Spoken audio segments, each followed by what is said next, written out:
Thank you for staying with us. In the studio with me now to talk about a whole lot of things, we have the mayor of Brockville, Matt Wren. Matt, welcome to the program. Thanks for having me, Doreen. Well, hey, it's always our pleasure. I always learn a lot, and I always ask questions that I want to know about something. If you want to know, chances are lots of people want to know. So well, I'm happy to answer them. Okay, let's talk about the traffic calming measures. I'm confused, and the reason why I'm confused is on Millwood, we have the installation of the 3 upright street narrowing doohickers. Yes. Doohickers, okay? Right, yes. Don't ask me the technical term for what those are called, but I know what you're talking about. Okay, good, as long as you know what I'm talking about. It's different than what is down on Water Street, which is the hump. Right. Okay? Yes. Why? Well, I'm probably not the best person to speak to the technology behind it, Okay. but it's been a work in progress for quite a while. Residents have probably seen that portable little trailer that measures the speed, and it also counts cars and so forth. So over the last year plus, that's been deployed around the city to collect a lot of data and information about traffic flows and patterns and speeds in the city. Okay. And then the city staff rely on provincial standards of what the mitigation measures are to calm the traffic based on the data that we collected. So there's science behind what device you deploy where, and the upright the narrowing, bollards, I guess I would call them, that you've seen around. Right. If you drive through Canada and other communities, especially in suburbs of larger communities, they're full of those. Yes. And the idea is to narrow the laneway. And that narrowing aspect, just forces people, subliminally forces people to slow down. Yes. So that's the reason for those. Now, someone spoke to me worried about the width. Well, they're wide enough for the city bus to go through. That's all been factored in. They're fiberglass and they're on a spring or a hinge. So if somebody did, run into them, they're going to bend and, let you pass by them. Whether you scrape your car or not is on you. Yes. But there's lots of width for vehicles to pass through. Then the humps downtown are another way to slow down traffic. Okay. Now, those are seasonal. They will have to be removed for snow plowing purposes, but those are deployed, down in the tourism area, the waterfront area that's especially busy in the summertime, and will help slow people down. And so this is sort of our first venture. And I've said this publicly in meetings that I get a little impatient that we can't move a little faster with some of these things, but there is a lot of study that goes into what to place where, and that takes some time. But more to come. And I really think that we need to work on slowing the traffic down in our community. More to come? Yes. More traffic measuring devices? Oh, absolutely, yes. Yeah, for sure. We just have a little bit in the budget each year to purchase equipment. Yes. So what you see is not all you'll ever see. We hope to add to it as time goes on. So we're going to see them on other streets? Quite possibly, yes. Okay, are they on other streets now? Because I'm only familiar with Millwood and Water Street. Yeah. The bump. Is there anywhere else? There were about 8 locations. I know Brock Street has the narrowing, Buell Street, Millwood, I think Kensington. Oh, cool. There's a few places, and a mixture of the upright and the speed bumps. Yep. Yes. Okay. Alrighty. Thank you for that explanation, because it was all of a sudden there they were. Okay. Speed cameras. Right. So I hear from residents all the time, especially when we started to deploy a few things. The feedback we got is that people want more of this, and that's why we are looking at other places. But one request I get is, Mr. Mayor, why don't you just put up, cameras here, there, and everywhere? So I've learned a lot about that. We're actually looking at it at the Joint Services Committee, which is the county and the 3 separated municipalities, Brockville, Prescott, Gananoque. Yes. So we have an agreement that the provincial offenses aspect, which was downloaded from the province to municipalities many years ago, we work collectively on those things. Yes. So there's a tie in there, and we need to come to an understanding whether, if Brockville wanted to go its own way and deploy some cameras, could we do that under our agreement with the counties and our other partners, or do we need to do it in cooperation with? But the thing that I learned is, first of all, you can't just put these up anywhere and everywhere. Speed cameras can only go in designated community safety zones and school zones. So I can't just put them up on, Millwood. North Augusta Road or Millwood. No. Unless we designate that as a community safety zone. And if it was a real problem, we could make that designation. Okay. And then there's red light cameras that you can put at intersections. And I think you might have seen that at the Brockville Police Services Board recently, they were talking about that. So the thing that I don't think anyone grasps, and I certainly didn't until I learned, is this equipment is and these programs are extremely expensive. It's $50,000 to $100,000 per installation, Right. And then there's monthly costs, and then you have to have a processing center behind the scenes. And there's only 2 in Ontario that do that work to process all the infractions and issue the Yes. tickets and so forth. Yes. And then you got costs at provincial offences court because some people don't want to pay their tickets and go to court, and we have to respond to that. So it's about $100,000 a year per installation. And now the idea is that the fines will pay for the equipment, and any surplus is to be redeployed for more traffic calming and safety measures. You don't just spend that on, anything you want to. And it's important to note, it's not meant to be a revenue source. It's meant to be, an answer to community safety. That's what it's all about. Yeah. But bottom line of all that is, because of the cost, it has to be a high volume, intersection or road where it will produce enough infraction revenue to cover the cost of the system. And so, do we have it? there's probably a couple places that would qualify, but again, you need the data, Yep. and thankfully we've been collecting that data, Right. so Yeah. we can now look a little closer at whether that's an option for us or not. Wow, I didn't know all that. So thank you. You're welcome. Alrighty, so we have some streets, namely 2, that are going to be coming one-ways. Yes, that's right, in the downtown Orchard and core. Ormond. Right. Why?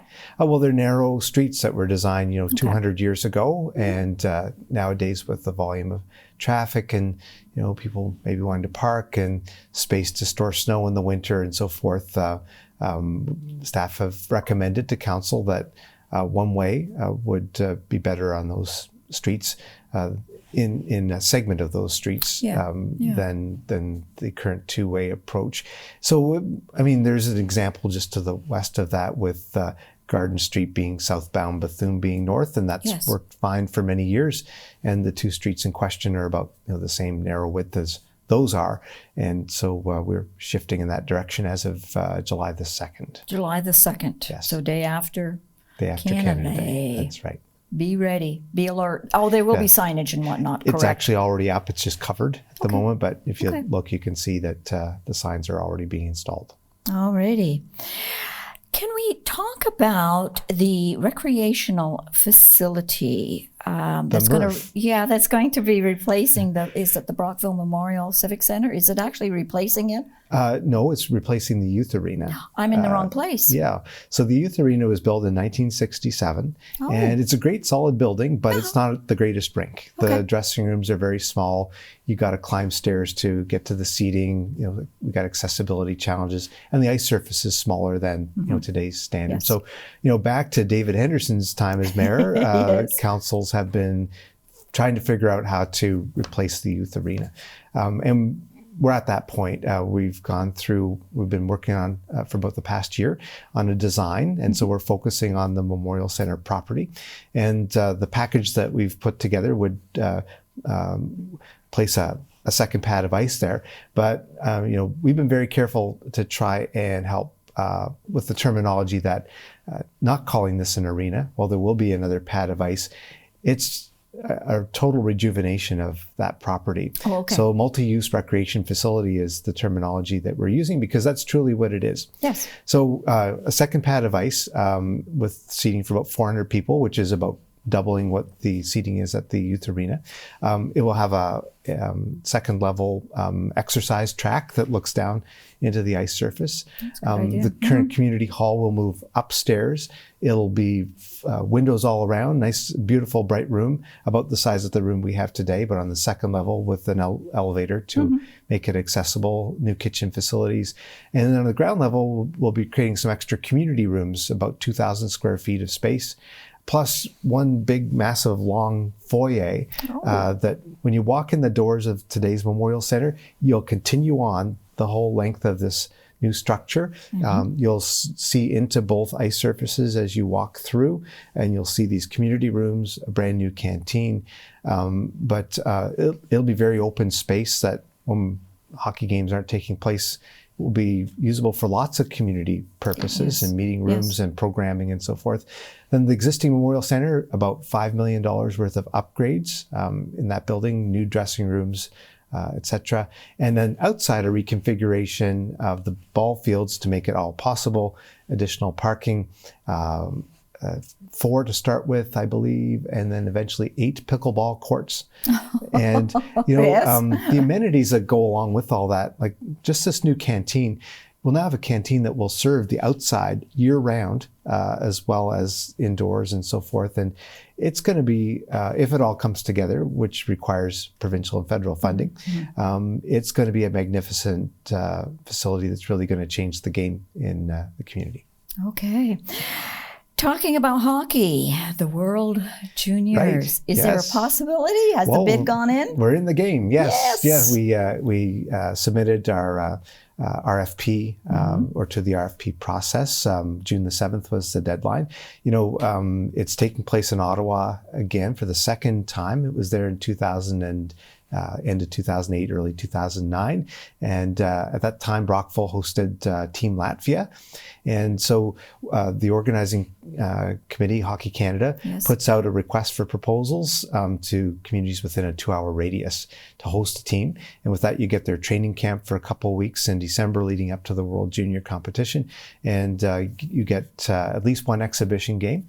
And it was a great draw last time. And of course, this is all taking place at Canadian Tire Centre in Ottawa, home of the Ottawa Senators, and none other than Brockville native Cyril Leader is the president of the Senators. Yeah. So he's been a great help to Brockville behind the scenes to make our bid. So we'll hope for the best. Yes. And that's 2025, correct? Well, it happens right around Christmas time. I think the first World Junior Games are on Boxing Day. Okay. So we'll be involved in the lead up to that. So the last couple of weeks of December, if we're lucky to be chosen. Okay. All righty.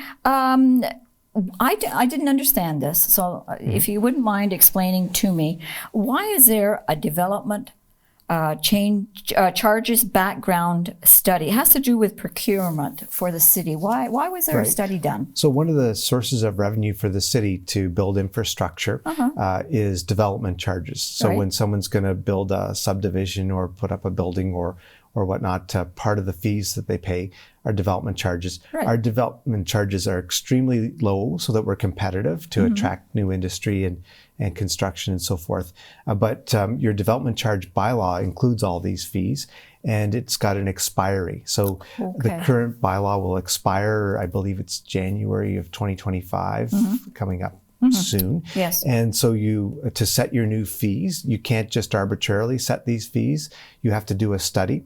Okay. And we need to retain outside assistance to do that. We don't have internal capacity to do that study. Yeah. So you pick a firm that specializes in this, and we did that at last night's committee meeting. It'll be ratified by council next week. So, what we found there, which might have been picked up by some, and this is happening a lot. You put out these requests for proposals and tenders, and we're not, and this is all municipalities, not just Brockville, not getting very many bids because, all these organizations are suffering of staff shortages. They don't have enough people to do the work coming in the door. And so you don't get many bids. And in this case, we only got one, but we had budgeted for this and, set a number, an educated guess as to what it would cost. Yes. And the one sole bid that came in was within that, good. A little less than we had budgeted. And these people have done this work before and are well reputed. So when you only get one bid in the tendering process, it's got to go back to council for approval before it can be awarded. That's what happened this week. Okay. All right. Well, thank you for that. I appreciate it. There's some, I have a little bit, I'm confused about this. Brockville's small. We're a small city. Why do we have to have an integrity commissioner? Because the Municipal Act requires that of every municipality in Ontario. Municipalities are creatures of the province, and the province makes the rules, and that's one of them. You have to have an integrity commissioner. And we're so small, right? But there's places a lot smaller than us, and they they've got to do it too. But you don't have an integrity commissioner on staff like the City of Toronto would. Yes. So you contract that service out, and so we've had an integrity commissioner for many years, but it's on a contract basis, and the contract expired. So we had to go back to the market and seek proposals, and we're actually choosing a different integrity commissioner than we've had. That's no reflection on the services we received from Mr. Fleming at Cunningham Swan, but the city also relies on Cunningham Swan for other issues. They're specialists in serving municipalities in legal matters. Yes. And so when we're relying on that firm for other matters, they've had to, or they could be in a case where they would have to declare a conflict of interest if we needed to engage them as integrity commissioner. Right. So we felt it's best to choose a firm that we're not likely to run into those conflicts with. And the firm we've chosen, rather than paying a regular retainer that you sometimes have to pay for legal services, you're paying whether you need to call them or not. Right. In the case of this new integrity commissioner, they only charge their rate when you need to engage them. They're actually being used. Yes. They're being, Right. And there's two things they're used for. And again, this is all prescribed by the Municipal Act. So if someone makes a complaint against a member of council that they've breached the code of conduct for a member of a local board, the integrity commissioner investigates that and carries out the process. So that's one place you need them. But members of council and appointees to local boards also can rely on the integrity commissioner for advice as to whether they might have a conflict of interest in a matter or whatnot. So they're available to the elected body to call upon if we need that advice. That's nice to have. And all of us are, well, yes, of course, members of council are paid to sit on council. It's you don't have a staff, you don't have experts. This is our resident expert to rely on if we need advice. Perfect. And so that's that. Thank you for coming in today. My pleasure. I really appreciate it.